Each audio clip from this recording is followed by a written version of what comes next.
Bonjour, je suis Thomas Pelt et je travaille à l'agence de l'eau Rhône-Méditerranée-Corse, qui est basée à Lyon et qui est un établissement public qui est en charge d'accompagner la gestion de la ressource en eau, des milieux aquatiques, sous un modèle financier de prélèvement de redevances et de distribution d'aides.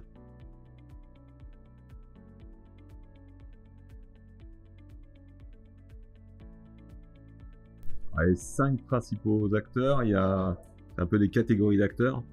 Essentiellement, au milieu urbain, c'est naturellement les collectivités à travers 2 niveaux de compétences. Il y a les EPCI ou les communes, mais en tout cas, la compétence de eau, qu'on appelle la compétence eau, c'est-à-dire collecte d'eau usée et qu'il faut traiter et évacuer, ou bien distribution d'eau en vue de fournir de l'eau potable.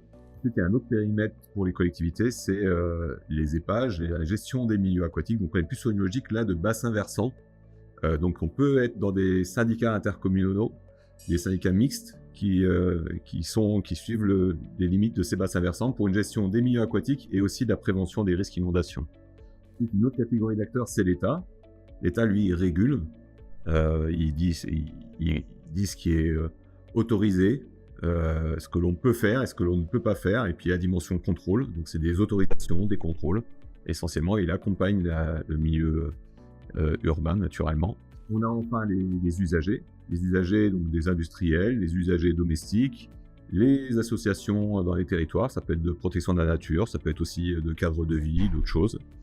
Et puis enfin les financeurs comme l'agence de l'eau, mais on a d'autres types de financeurs. L'État est un financeur, les régions sont des financeurs, les départements sont des financeurs. Voilà, ça fait 5 catégories d'acteurs qui interviennent après sur les territoires urbains.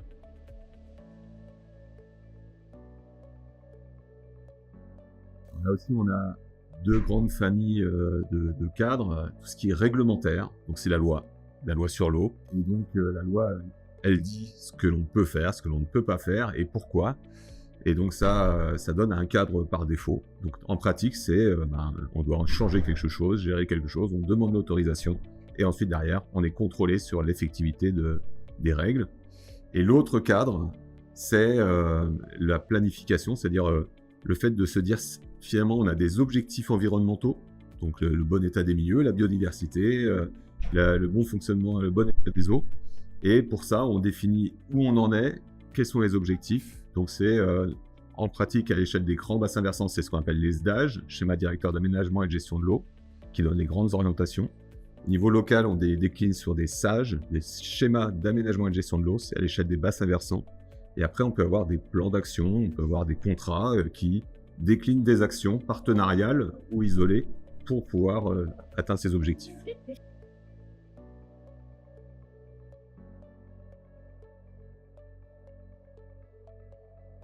Alors, le changement climatique, en gros, on sait déjà la nature des problèmes. Il fera plus chaud, plus sec, il y aura moins d'eau disponible, que ce soit dans les rivières ou les nappes.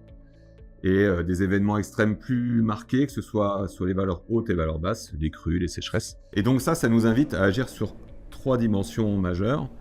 Tout ce qui est relatif à la quantité d'eau, le fait d'éviter de gaspiller l'eau, il y aura moins d'eau, donc on va s'attacher à être plus sobre. Donc là, on va travailler sur les modifications des pratiques, que ce soit domestiques, agricoles, y compris aussi les industriels, comme les laveurs de voitures. On peut avoir des changements de pratiques qui permettent de faire la même chose avec moins d'eau, vu qu'elle sera moins abondante. Lutter contre les fuites aussi dans cette catégorie d'action, pour éviter les gaspillages, et puis optimiser la gestion de la ressource en eau, par exemple avec des réutilisations d'eau usée traitée, des logiques de stockage, déstockage, de transfert entre une ressource abondante et une ressource qui manque d'eau.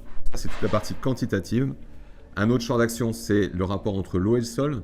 Donc là, on va travailler sur l'infiltration de l'eau dans le sol, que ce soit la source, par exemple, par rapport aux toitures, pour éviter de le collecter et de l'évacuer plus en aval.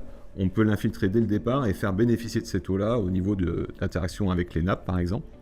En agronomie aussi, il y a pas mal de choses qu'on peut faire pour travailler cette interaction, le fait de garder davantage d'eau au profit du sol en période de sécheresse.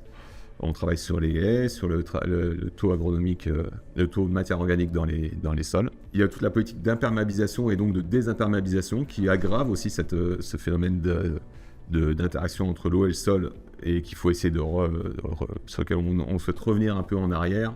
Et le troisième levier, c'est la restauration des milieux, le fait que les milieux fonctionnent. Donc la restauration des milieux, c'est par exemple un cours d'eau en milieu urbain qu'on a canalisé, qu'on a busé. On va lui redonner un espace de liberté, lui redonner davantage de mouvement dans son lit. Et donc ça oblige souvent dans un foncier contraint à gagner un peu de terrain, restituer du terrain au cours d'eau. Et le bénéfice de ça, outre la biodiversité, le cadre de vie, c'est aussi pour la prévention des inondations, donner des espaces d'expansion de crues et éviter l'aggravation de phénomènes extrêmes qui viennent se concentrer et après déborder dans des phénomènes qui peuvent être catastrophiques.